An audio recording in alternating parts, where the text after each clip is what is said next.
Nouvelle case qu'on découvre ensemble et dans cette case, je vais répondre à une question que j'ai vue passer quelques fois et je vais pouvoir y répondre complètement grâce à notre calendrier de l'Avent.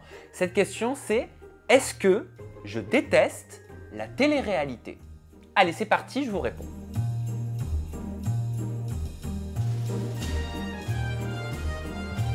Alors, déjà, avant que je vous dise ce que je pense et si je déteste la télé-réalité, le genre qu'est la télé-réalité, il est important de définir ce qu'est la télé-réalité pour moi. Selon moi, c'est ma perception que je vais vous accorder, c'est mon analyse, c'est mon expertise.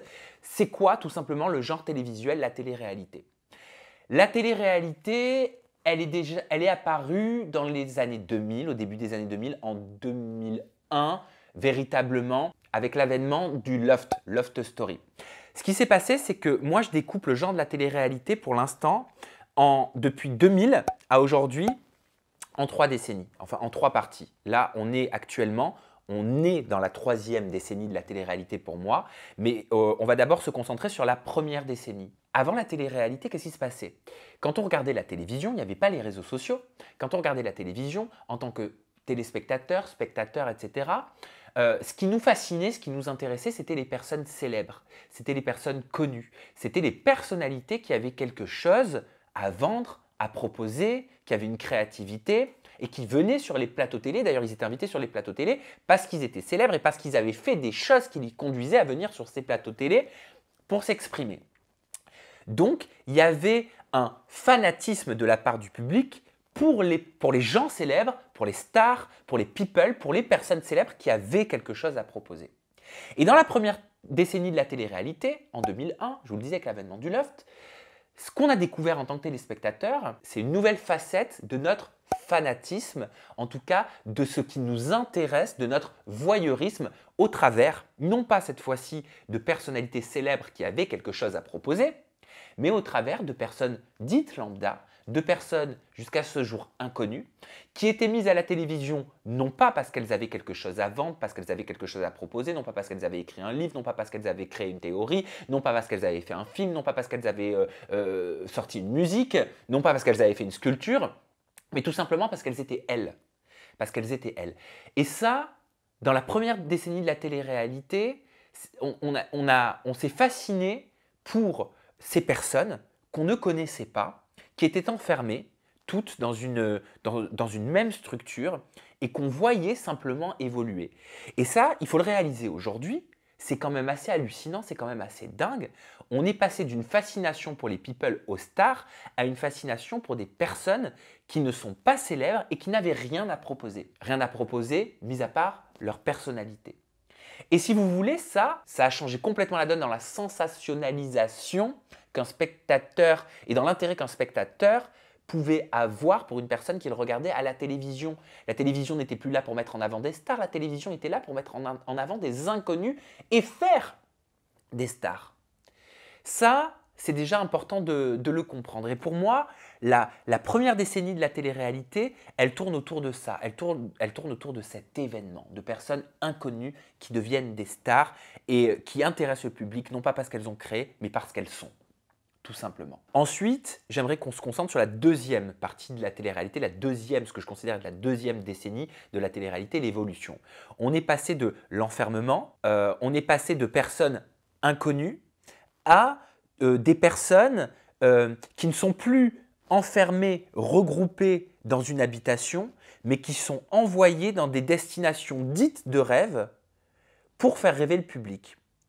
On conserve dans la deuxième décennie l'ADN de la télé-réalité avec le fait de mettre en avant des personnes qu'on ne connaît pas forcément à la base, quoique en milieu de deuxième décennie, on va commencer à voir apparaître un recyclage où petit à petit, les personnes qu'on a déjà vues dans une télé-réalité sont reprises dans une autre parce que la télé-réalité considère que le public connaît déjà leur visage, connaît déjà leur caractère, a envie de les suivre, a envie de les voir évoluer, a envie de les voir grandir et se passionne pour les histoires, les dynasties de ces candidats qui évoluent au travers de différentes téléréalités. Mais ça, c'est plus sur la fin de la deuxième décennie, milieu de la deuxième décennie. En début de deuxième décennie de télé-réalité, on prend des inconnus et on les envoie dans des destinations de rêve. Et on se dit, le public va être fasciné, le public voyage et le public, quelque part, peut se mettre à la place de Madame Tout le Monde, Monsieur Tout le Monde, qui vient de rien, qui part de rien et qui est envoyé à l'étranger et qui, sur le simple fait de sa personnalité et de ce qu'il va montrer, va être érigé au rang de star de télé-réalité et à l'époque va sillonner la France pour aller dans les boîtes de nuit comme les artistes sillonnaient les zéniths à l'époque, les gens célèbres. Vous voyez ce paradoxe? Voilà. Et c'est donc dans cette deuxième décennie qu'arrivent les Marseillais, non, qu'arrivent les Ch'tis d'abord, les Anges, les Marseillais. Et d'ailleurs, les Anges, eux, leur particularité, c'était quoi? Dans cette deuxième décennie de la télé-réalité, c'était de prendre les candidats qui avaient fait Secret Story, qui avaient déjà participé à une télé-réalité, les mettre tous dedans, les envoyer à l'étranger avec un projet professionnel à développer. On ne va pas se leurrer, on a très bien compris aujourd'hui que le projet professionnel était une légitimité pour avoir un fond de structure professionnelle, un fond d'enjeu. Ça servait d'enjeu quelque part, même si ce n'était pas pour ça qu'on regardait les Anges à l'époque. Et même si c'est vrai qu'à l'époque, sur les 3 premières saisons, l'enjeu professionnel était bien plus présent qu'aujourd'hui. Enfin, avant que ça s'arrête, où l'enjeu professionnel était devenu anecdotique, était devenu quelque part la parodie de lui-même, parce que c'était plus du tout pour l'enjeu professionnel que les candidats partaient, c'était pas du tout une finalité en soi. Et je pense que l'enjeu professionnel n'a jamais été une finalité en soi.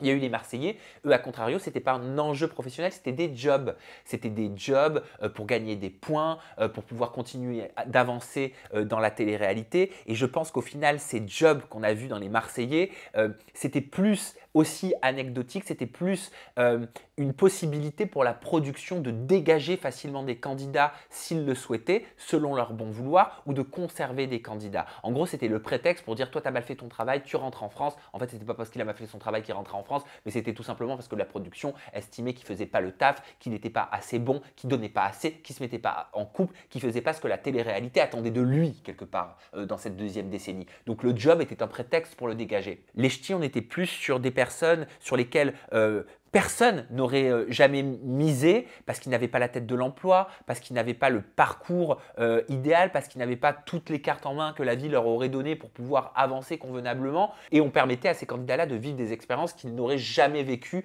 en temps normal et le public se fascinait de ça. Donc j'espère que vous avez bien compris le distinguo que je fais entre la première décennie de la télé-réalité et la deuxième décennie de la télé-réalité. Et là, on est dans la troisième décennie pour moi de la télé-réalité. Il se passe quoi? On est uniquement dans le recyclage. On est dans une télé-réalité pour moi qui tourne en rond. C'est un chien qui se mord la queue et qui veut persister, comme si quelque part ils avaient la tête sous l'eau et tant bien que mal, ils essaient de respirer de temps en temps et de survivre avec le peu d'audience qui constitue aujourd'hui des audiences qui pour l'époque étaient minables, mais qui aujourd'hui peuvent être convenables. Si tu fais du 300, 400 et 500 000, on va dire que c'est presque l'apothéose. Les chaînes se félicitent aujourd'hui. Donc on a l'impression qu'ils tentent aujourd'hui dans cette troisième décennie de se raccrocher au code de la télé-réalité tant bien que mal. On sent les difficultés, on sent l'apnée, on se rend compte que les candidats sont toujours les mêmes, que les candidats en sont à leur 27e télé-réalité. Ces candidats, on a continué de les suivre, ils ont évolué. Dans cette troisième décennie, pour la plupart, beaucoup sont devenus parents, beaucoup n'acceptent plus de faire ce qu'ils acceptaient de faire avant. Si certains acceptaient d'être trompés, d'être humiliés, parce qu'en échange, ça leur permettait d'avoir des partenariats publicitaires et donc de se créer un patrimoine, de se créer une vie et un rythme financier qu'ils n'auraient jamais eu en temps normal. Ils n'auraient jamais eu l'opportunité d'avoir tous ces avantages et toute cette richesse s'ils n'acceptaient pas d'être trompés, d'être humiliés, d'être moqués, etc. ou de clasher, ou d'humilier, ou d'harceler. Eh bien, quelque part, c'est une chance inouïe, je crois, pour beaucoup de candidats. Une chance inouïe. Voilà, je vais mettre des guillemets. Donc, dans cette troisième décennie de la télé-réalité, je crois qu'on est dans le pire de ce que la télé-réalité a pu nous offrir. Et je crois que la télé-réalité, dans cette troisième décennie, a évolué d'une façon décadente, d'une façon où tout ce qui faisait recette avant, mais qui était acceptable parce que ça pouvait être drôle ou parce que ça pouvait faire sourire ou faire réagir les gens, aujourd'hui indigne, parce que ça a été poussé à son paroxysme. La moquerie a été poussée à son paroxysme, devenant du dénigrement. le clash a été poussé à son paroxysme, devenant du harcèlement. Les relations amoureuses ont été poussées à leur paroxysme, devenant ridicules. La tromperie a été poussée à son paroxysme, devenant aujourd'hui du sexisme et de la masculinité toxique.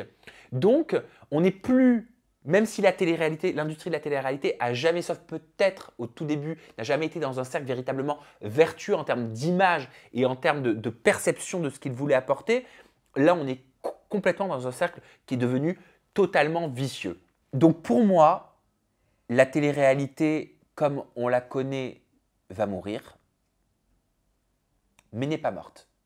Mais n'est pas morte parce que tout le monde cherche actuellement, je le sais, hein, dans l'industrie de la télé-réalité, les nouveaux enjeux, les nouvelles méthodes, les nouvelles façons de tourner, les nouveaux profils qu'il va falloir mettre en avant qui correspondront donc plus à l'époque et à vos pensées, à ce que vous voulez, à ce qui est demandé, à la mouvance aussi, au rythme des réseaux sociaux qui aujourd'hui s'indignent beaucoup plus facilement, beaucoup plus rapidement. Certains diront que c'est de l'hypocrisie, d'autres diront dans le milieu que c'est une simple évolution naturelle en fonction de son époque et en fonction de l'environnement qui est présent. Et donc maintenant qu'on a posé les jalons de ce qu'est la télé-réalité, qu'on a fait l'analyse de la télé-réalité depuis l'an 2000, donc pour répondre clairement à la question, est-ce que je déteste la télé-réalité? Non, parce que le genre de télé-réalité, lui en soi, il n'a rien demandé. Je déteste ce que les personnes puissantes dans l'industrie de la télé-réalité ont décidé d'en faire. Voilà ce que j'aime pas. Voilà ce que je déplore, voilà ce que je déteste. Et il faut impérativement passer dans une 4e édition, évolution de la télé-réalité qui doit impérativement changer à tous les niveaux. Au niveau des profils, au niveau de l'histoire, au niveau de l'enjeu, au niveau de tout ce qu'elle propose. Voilà, ça c'est la première chose. Par contre, si j'aime de moins en moins le genre de la télé-réalité, je trouve que c'est très important d'avoir une critique de la télé-réalité, parce que la critique de la télé-réalité est une critique de notre société quelque part. Et moi, ce dont je suis fier, ce dont je suis très fier, c'est de parler de télé-réalité et de ne pas me contenter, que ce soit sur Aja ou au travers de mes interviews, de rester sur ce que j'appelle le côté très pipi caca, juste voilà, tu l'aimes pas, tu la détestes, pourquoi tu l'as gâché, machin, nan, nan. Oui, bien sûr que ça fait partie de la télé-réalité, mais moi et les vrais qui me suivent le savent. Ce qui m'anime, ce sont les thématiques sous-jacentes de la télé-réalité qui en disent long en fait sur toute une époque et sur toute notre société et sur tout en fonctionnement. Parce qu'en fait, je ne parle pas que de télé-réalité, je ne parle pas en vrai de télé-réalité. Je parle de télé-réalité, mais je parle de sexualité, je parle de sexisme, je parle de masculinité toxique, je parle de transidentité, je parle d'abandon, je parle de blessure, je parle de harcèlement, je parle d'amour, je parle de projet, je parle de tellement de thématiques qui font partie de notre société et qui émanent du genre de la télé-réalité. Je parle de placement déplacé et c'est tellement important aujourd'hui de pouvoir pouvoir en parler de ces placements déplacés. C'est un exemple parmi tant d'autres, mais voilà pourquoi en fait je suis animé par mon métier et par cette industrie qu'est la télé-réalité, parce qu'en fait il y a tellement de sujets intéressants, importants, qui peuvent être traités en profondeur, et ceux qui pensent que la télé-réalité c'est léger, et le peu de haters qui me disent « ouais, tu parles que de trucs débiles, allez dégage », eh ben non en fait, je parle de sujets tellement profonds. C'est parce que tu ne regardes pas que tu ne t'en rends pas compte. Merci à vous qui constituez ma communauté, parce que je sais que vous le voyez, je sais que c'est aussi important pour vous, et j'en ai même beaucoup qui regardent mes vidéos et vous me témoignez ça, vous me dites mais je ne regarde plus la télé-réalité, peut-être pour les raisons que j'ai évoquées, vous me le direz dans la barre de commentaires, mais je continue de regarder Aja et tes interviews parce qu'en fait c'est au-delà de la télé-réalité. Et si c'est le sentiment que vous avez, bah, ça veut dire que j'ai réussi mon taf. Voilà. Même si je suis un humain et que je fais des erreurs et que je continuerai d'en faire, etc. Je ne suis pas parfait du tout.